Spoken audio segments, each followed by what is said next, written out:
Welcome back to Power Director Made Simple. Today we're going to have some fun with the Fonz. I mean fonts, not fonts. So let's take a quick look at what's new with fonts in the subscription version of Power Director 2024. I'm going to click on this title to select it. Notice that there is an edit option just above the timeline. If you click on the edit button or double click the title, that'll bring up the quick edit mode for titles where you can perform some basic editing functions. Let's just quickly change the text to read Made Simple.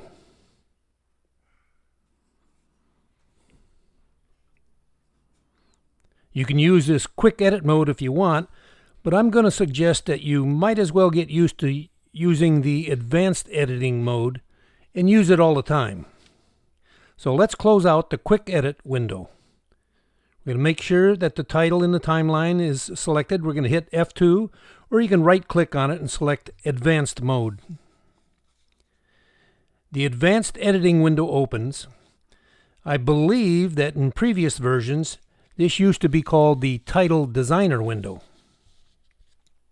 From this one window you can change every aspect of the font, as well as position, scale, the opacity, rotation, the anchor point, reveal masking, and some other special effects, including animation effects. So let's start at the top by making sure that the Object tab is selected. If there is a check mark in the box for any of these features listed below, that means some specific attribute has been applied to the font. I'm going to run through all the various font options, and when I'm done, I guarantee you that I'm going to end up with one of the weirdest, ugliest looking font titles that you have ever seen. But this is just a demo to show all the various options and how they work. So we're going to start at the Character Presets tab.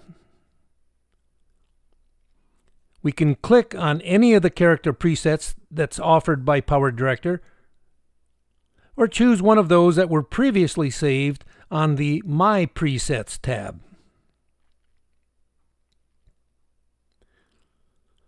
I'm going to choose the second one on the My Presets, which is just a plain white font.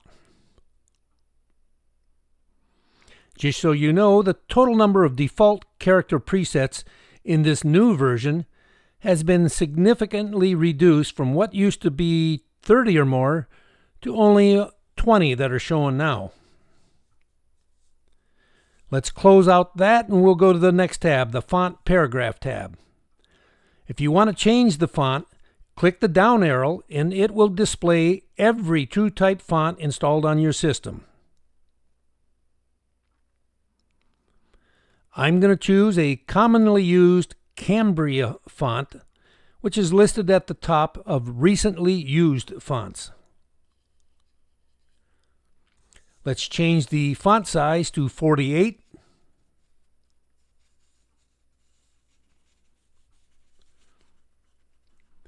And then I'm going to change this just from one line of text to 2 lines of text, because if your text box has 2 or more lines, then you can also change the text alignments, either left aligned, centered, or right aligned. I'm going to change it back to just 1 line. You can also select either bold or italics, as well as changing the kerning attributes of the characters. We're going to close that out and we're going to go to the next one, the Font Face tab. There's not much here other than a chance to change the font color. You can also change to a gradient color. This gets a little involved, so you may want to play around with this a little bit just to see how the gradient colors work. I'm going to stick with the solid font color, and I'm going to also maybe change the opacity a little bit, or you can keep it at 100%. I'm going to close that, and I'm going to open up the Border tab. Nothing has been selected here so far, so let's put a check mark in the box to make it active. We have a border around each character. Let's change the color to blue or purple.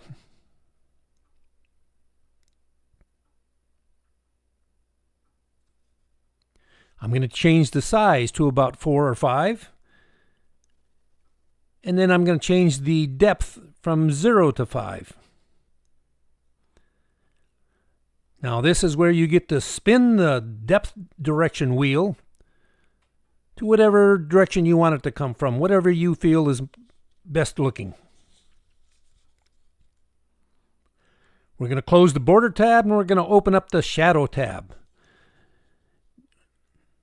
First thing I'm going to do is I'm going to change the fill shadow color to a lime green.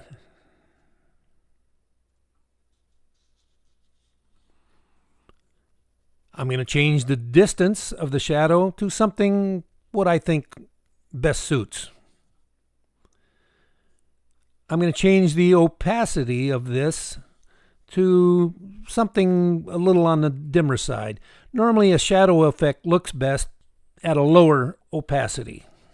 Shadows aren't normally bright, but they're somewhat dim, so we'll make that just as it should be. We're going to close the shadow tab and open up the backdrop tab. You can choose one to fit with the title or one with a bar that goes all the way across. We're going to stay with the fit with the title. I'm going to pick a solid color like a blue. And notice you can change the width and the height of the backdrop, as well as the offset for the X and the Y dimensions.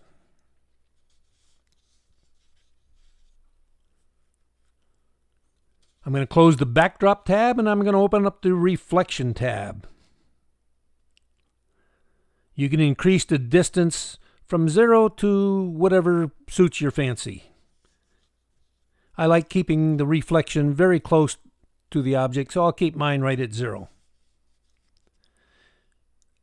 I'm going to close that and I'm going to open the Objects Setting tabs. Now there are multiple settings here. Let's start with the first one. You can change the position, but it's really no different than moving it around directly with a mouse. You can change the scale, but once again, it's also no different than using your mouse. You can change the opacity. But here's where things start getting interesting. You can start using keyframes to change the opacity so that it may appear starting at 0% opacity to eventually 100% opacity. You can change the rotation. Positive values rotate clockwise, negative values rotate counterclockwise. So let's enter 45. Notice the rotation was around the anchor point, which was in the center. And as always with these other ones, you can also use keyframes for determining how the rotation acts. Notice down below the preview window is what's called the title keyframe timeline. All of the same object settings appear there, which makes it easy to adjust keyframes by just clicking and moving them to wherever you want. For example, if you had something that was rotating from the beginning to the end and you wanted it to happen faster, you can just drag that ending keyframe over towards the middle or wherever you want it to be. I'm going to close out the object settings. I'm going to skip over the title, reveal mask, and the special effects settings for now.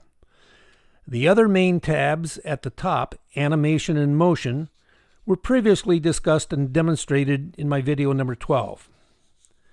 Now, as promised, here is one ugly looking title and font display.